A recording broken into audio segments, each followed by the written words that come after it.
I had an epiphany. During my last rewatch of Kubrick's final ambiguous masterpiece, I ran into a problem. But maybe it's a solution. Eyes Wide Shut theories usually focus on Tom Cruise's character, Dr. Bill Harford, his wealthy patient and friend, Ziegler, the mysterious cult leader, Red Cloak, or the secret society behind it all. But I think I found something new. The catalyst for everything that happens in Eyes Wide Shut.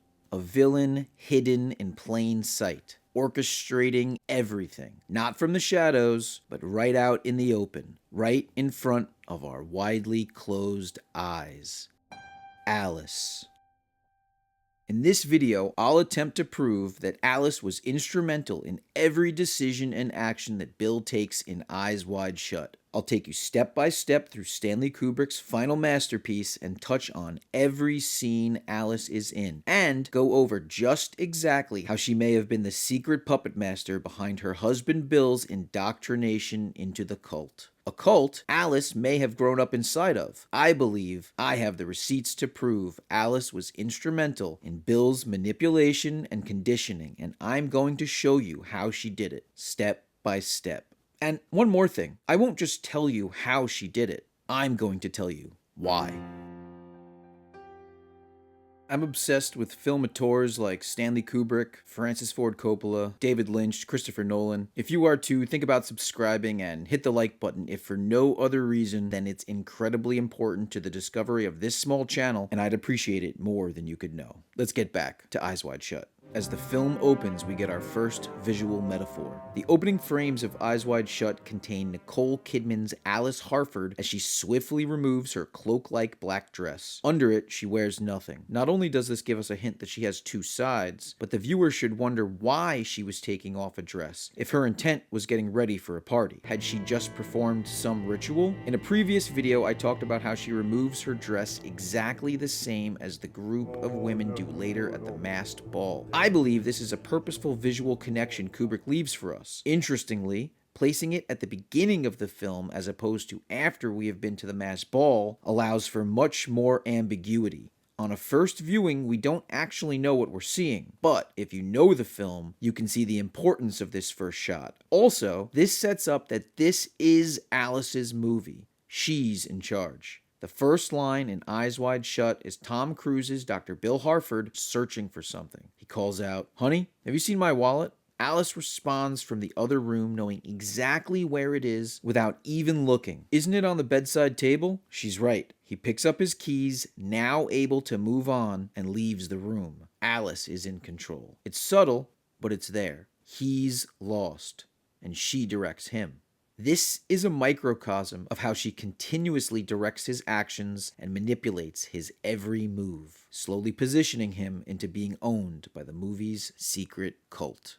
Everything about this first scene is important, including the music. As Bill and Alice leave the bedroom, Bill turns off his stereo. Music the audience assumed was part of the soundtrack. But no, that was a lie. It was just music the Harfords were listening to while getting ready for Ziegler's Christmas party. Kubrick is subtly letting us know nothing is as it seems. Moments before Kubrick cuts out the diegetic soundtrack, Kidman's Alice takes one last look at herself in the mirror and says, "I'm ready." It's in these nuances, these small moments with herself, that Kidman shows us who Alice really is. She's psyching herself up for tonight's party. If she's in on it, and I believe she is, she knows who she'll be seeing tonight. All her old friends. As the Harfords walk the hallway from their master bedroom towards their daughter and babysitter Roz in the living room, it's Cruise's Bill who helps his wife Alice with her coat, and not the other way around. This isn't just a case of a helpful husband. Alice knows where the wallet is. Alice says, "I'm ready," just before they leave, and it's Alice whose coat is helped on. These are sprint-fast, subtle clues from Kubrick about who really runs the show. Alice is already in complete control. In fact, when we first meet their daughter, Helena, she only addresses Alice and asks her if she can stay up, not her dad. This also tells us a lot about Helena and Bill's relationship. Their daughter knows who's in charge. But before I give you proof about Alice being in on Bill's initiation into the cult, in the form of solid, subtle detail after detail in scene order, we need to talk about why Alice would do this. Why manipulate her husband into a nightmarish experience and force his hand in compliance with a secret cult? Why wouldn't Alice just tell him about it? And what do you mean Alice was in on it? She's a helpless victim in her husband's own self-inflicted masculine masochistic misadventure. She got caught up in all this, and she didn't do anything to cause friction in his mind and subtly push him down a very specific path. Right?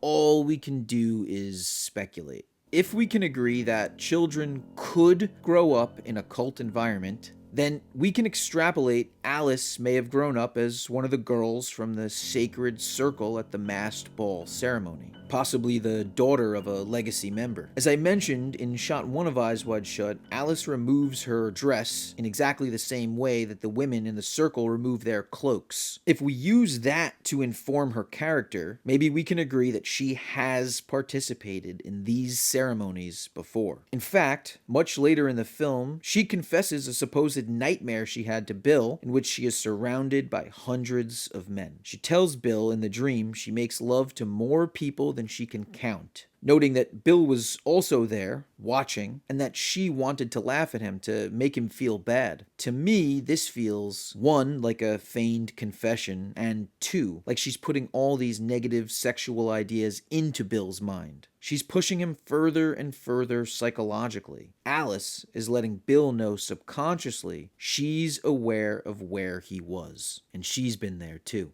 Back at the Christmas party, Alice seems quite comfortable in Ziegler's house. "Do you know anyone here?" she asks Bill, instead of what I would have expected her to say, which would be, "I don't know anyone here." No, Alice asks Bill, knowing the answer is that he knows no one. She goes on, "Why do you think Ziegler invites us to these things every year?" Alice plants these little seeds, not only in the viewer's mind, but in her husband's. Just as soon as Bill notices med school dropout and old friend Nick Nightingale, the band takes a 10. And Alice splits to desperately use the bathroom. As she walks off alone, her personality changes. Alice struts, grabs a champagne glass, and downs it. She seems to know part 1 of Bill's initiation has begun. So, what happens to Bill after they split? Well, Nick tells him he'll be at the Sonata Cafe, a jazz club, for the next 2 weeks. If Nick is conning Bill, and in on it with Alice, this sets up the real meeting. At some point in the next 2 weeks, Bill will come see his old friend Nick play piano at the Sonata Cafe. In fact, soon after the two old friends catch up, Nick is quickly taken away from Bill by one of Ziegler's men. It's just enough time to plant the seed. Nick doesn't even try hard for an excuse to leave and gives an extremely vague, "Listen, I gotta go do something," leaving Bill to continue the evening, now alone and without his wife. While Bill has a few short solo adventures at the Christmas party, Alice speaks with and dances with an older and obviously wealthy man who introduces himself as Hungarian. This scene-long conversation is multi-layered, and there's lots of body language to break down. In a future video, I'll go through this entire conversation in an effort to prove my theory that Sandor the Hungarian is in actuality the masked, mysterious man later seen at the mansion party and referred to as Red Cloak. It's my suspicion that he has an intimate past with Alice. For now, that's the theory I'm working with, but this video isn't about that. It's about how Alice manipulates Bill, and why. So let's dive deeper. What does Kubrick show Alice do next? Alice and mirrors continue to be an important motif Kubrick keeps coming back to.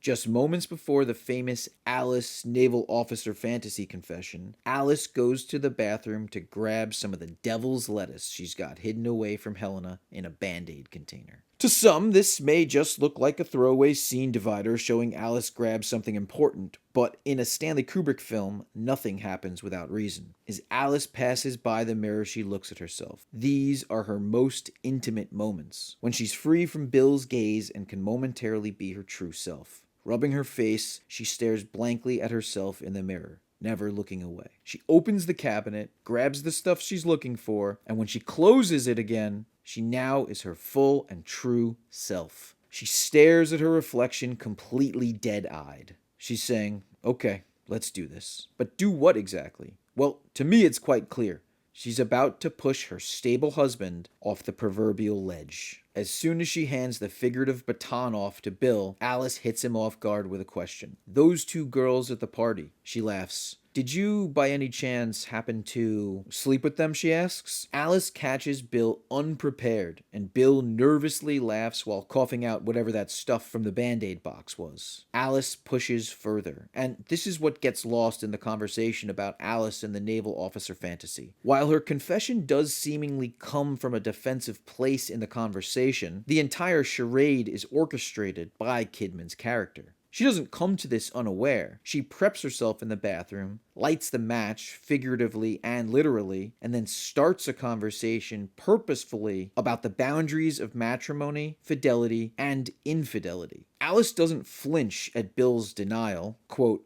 I'm talking about the two girls that you were so blatantly hitting on, she continues. And where did you disappear with them for so long, she asks. If Alice is in on it, and that is the assumption that I'm going with, she does know that Bill was with Ziegler last night helping with Mandy, who had supposedly overdosed. But Alice also wants to see Bill's reaction and whether or not he would lie to her, which he in all actuality mostly doesn't. Bill tells Alice Ziegler wasn't feeling too well, and I got called upstairs to see him. Alice genuinely looks surprised when he tells her the truth, a truth we have to accept she knows if we believe she's in on it. Bill proves that at this moment he's still mostly loyal to his family. Alice and the cult need to change that. So Alice pushes him further. When Bill asks about who she was dancing with at the party, the tall Hungarian named Sandor, the man who drank her champagne while staring her dead in the eyes, when asked about him, Alice laughs out loud to herself and replies with a very interesting response. A friend of the Zieglers, which one would assume, as everyone at the party must be friends with the Zieglers. Like Bill, Alice answered with a half-truth. But when Bill asks what did he want, she goes in seemingly for the kill.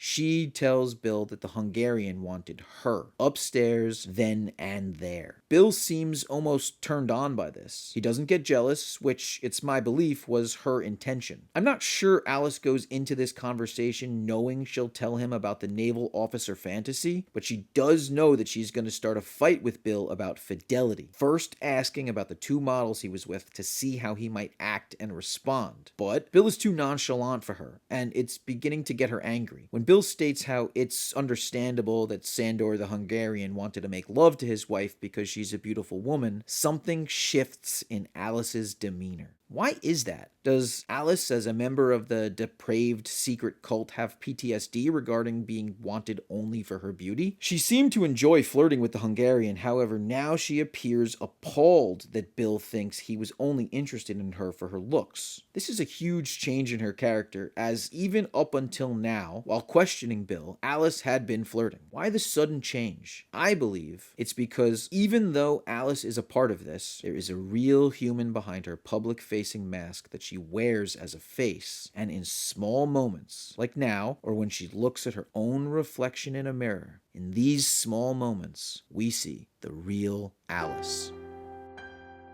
Bill goes on to say that we both know what men are like, which Alice sees as a way back in, stating that on that basis, she should conclude that he wanted to sleep with the two models he was flirting with. Bill parries back with saying there are exceptions, meaning that he would never look at women that way. Now, not to go line for line, but the point of this part of the fight is important. Bill, in all actuality, probably wouldn't have slept with the two models. He seemed to enjoy flirting, but when the models walked Bill far enough away from the main party, he physically stops them, asking them where they are going, to which he receives the infamously cryptic, "Where the rainbow ends." Now, again, we never get to complete this moment because Ziegler's right-hand man comes and takes Bill away to help with Mandy, who had just overdosed. But I do believe that Bill would not have sealed the deal with the models. And, moreover, I believe that it was the plan to have Bill sleep with them both in Ziegler's house and probably on a secret videotape, which, yes, is very similar to what we have all been hearing about actually happening in the real world. So,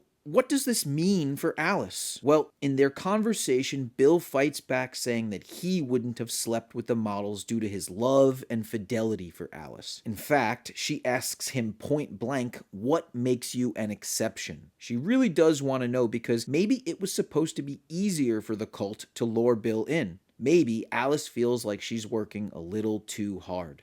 Something very interesting happens in their conversation I really want to point out. Alice seems to know about one of the female patients Bill saw that afternoon at work. During the montage in which we see Alice, Bill, and Helena go about their daily routines, we see a topless 20-something female patient being examined by Bill. It's a single shot and comes and goes quickly. It should be impossible for Alice to have any clue about this random patient unless she's being informed. Now, I'm paraphrasing, but Alice says something like, let's say for example you have some gorgeous woman standing in your office and you're feeling her breasts. Now, what I want to know is, what are you really thinking about when you're squeezing them? But Bill doesn't really seem to notice how eerily accurate her question is and just remarks that he happens to be a doctor and that it's all very impersonal. But Alice pushes harder and harder. Alice starts using more sexually suggestive words and is being extremely sarcastic as well. There's no world where she isn't purposely trying to get under his skin. And why? Is she really just annoyed he said men are animals and women aren't? Why does she push so hard? I keep thinking back to the bathroom mirror right before this scene. Alice had a plan, and she's right in the middle of it. But it hasn't worked yet. She's getting frustrated, but Bill hasn't been rattled yet. She's getting frustrated. In fact, he tells Alice that the gorgeous, hypothetical female patient, which is not hypothetical, would never be interested in anything sexual with him, and Alice answers an entire octave lower. What makes you so sure? Alice most probably knows the patient. She's probably one of the girls from the cult and an acquaintance of Alice's. Bill still isn't affected. Maybe a bit annoyed, but he still isn't close to going over the edge yet. Alice needs to get Bill to question everything. So far, her plan isn't working. And then Bill says it. Women just don't think like that. Alice explodes. And she goes into a mad tirade about the stereotypes of men and women's mating habits, quote, via millions of years of evolution. Alice finally gets under Bill's skin by saying, if you men only knew. Interesting that she's not just talking about him, she's lumping Bill in with all men. Sounds like repressed issues to me. Bill finally goes off on her and yells, accusing her of trying to get him jealous. He finally ends with his thesis, that it's not that he's so sure of himself, but I'm sure of you. And she sees it. He truly trusts her. Maybe she doesn't live in a world where real trust exists. With Alice, we continually see her change her facial expression depending on who she is with, where she is, or if she's alone. Alice must assume Bill is like her deep down, but she finally sees he's truly an innocent. So she breaks him. She bursts into laughter. The camera can barely follow her as she falls to the floor, holding her abdomen in hysteria. This is the real Alice. She can no longer contain herself behind this facade, and the mask she wears for the moment is off. And now she's going to torture him with a depraved fantasy that she will utterly shatter everything Bill has come to believe about his perfect life. So, come on, that's all on purpose. Alice sets Bill up for an emotional roller coaster. She smokes him up, questions his fidelity, which puts him on edge, and then recounts a story about almost leaving him for another man while on vacation. At this moment, Bill is emotionally cucked. He's lost all his power under Alice's spell. But is the point of this just to emasculate the doctor, or is that how Alice does a sort of forced emotional reset? Bill is all over the place, and with this entire situation unresolved, the phone rings.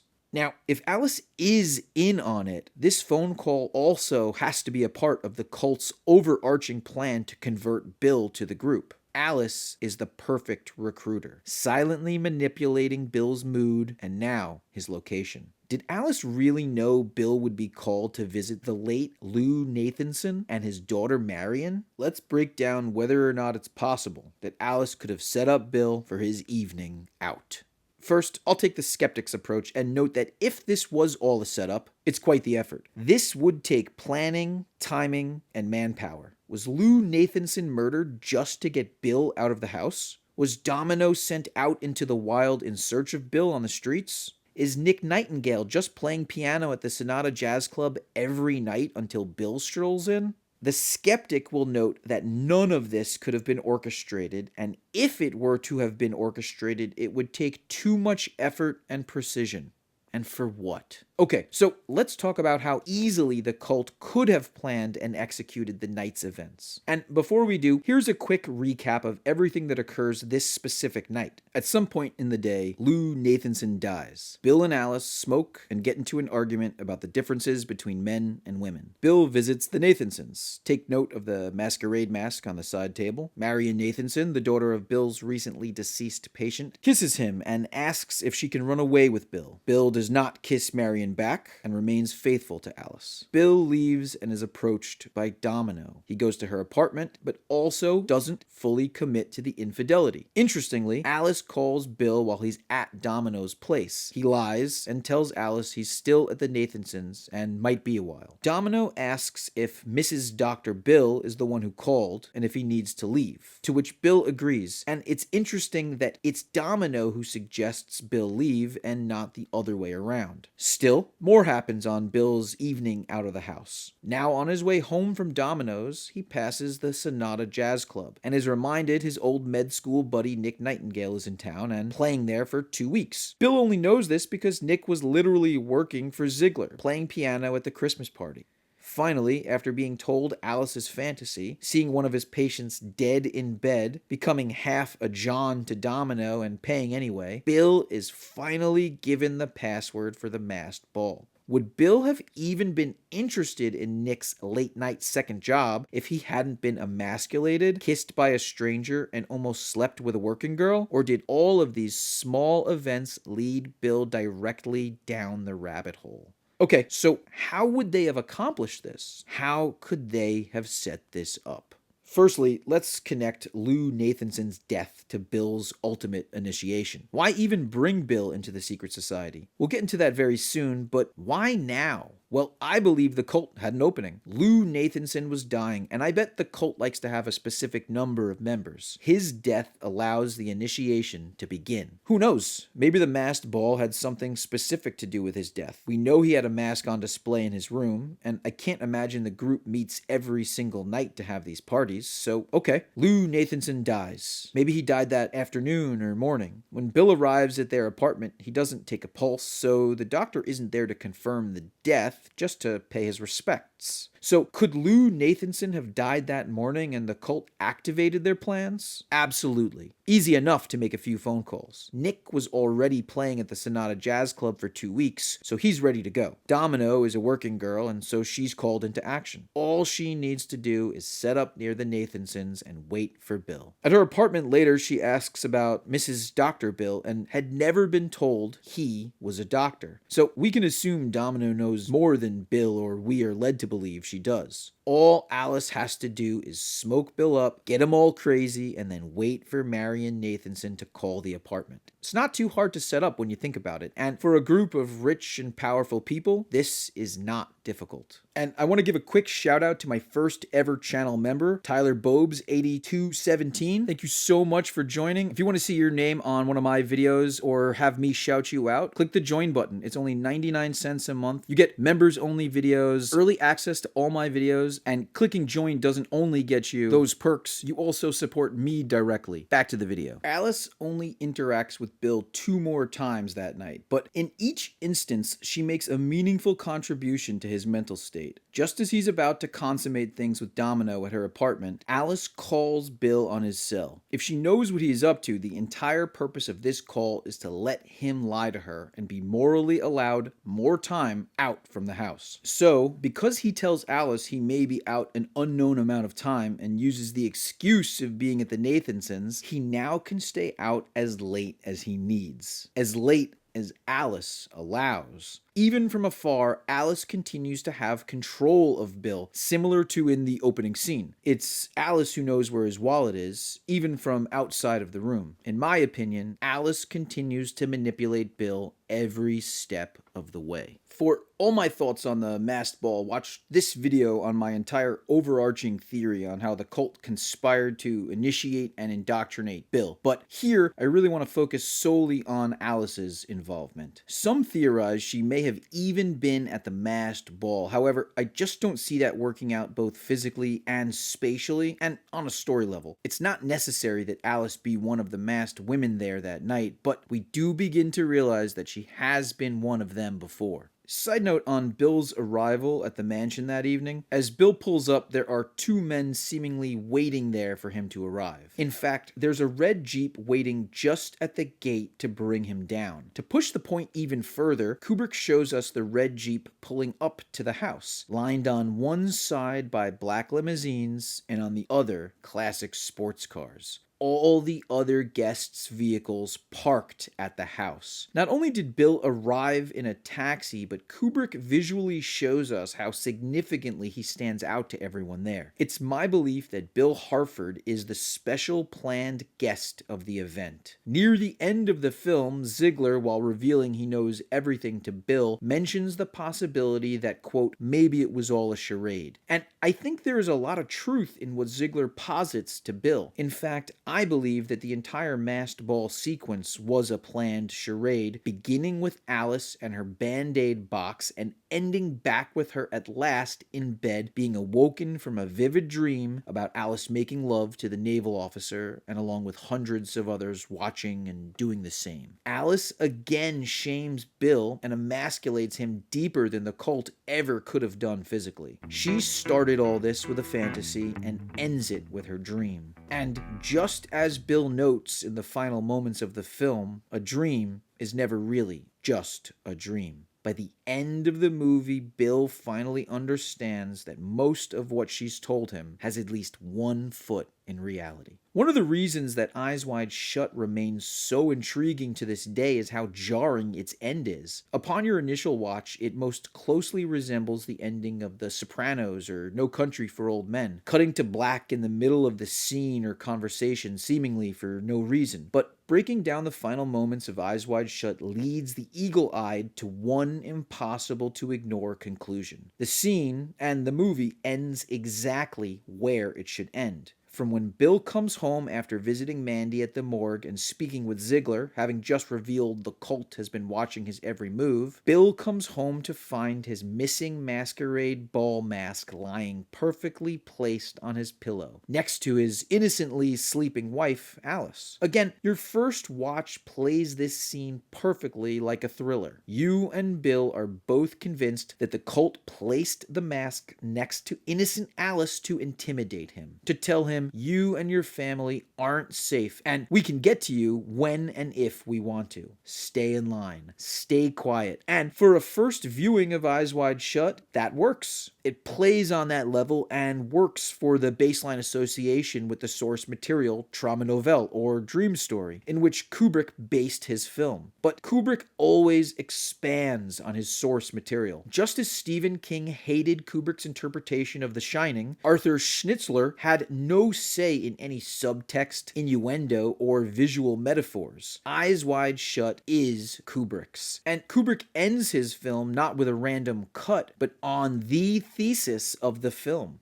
The end begins with Alice and Bill sitting in silence as the camera cuts from his crying admission of guilt in their blue-lit bedroom. Kidman's Alice coldly eyes Cruz. She doesn't seem frightened or confused. She knows what's coming. She's been waiting for this. So after we cut from night to day, why is it Alice is teary-eyed and Bill calmer?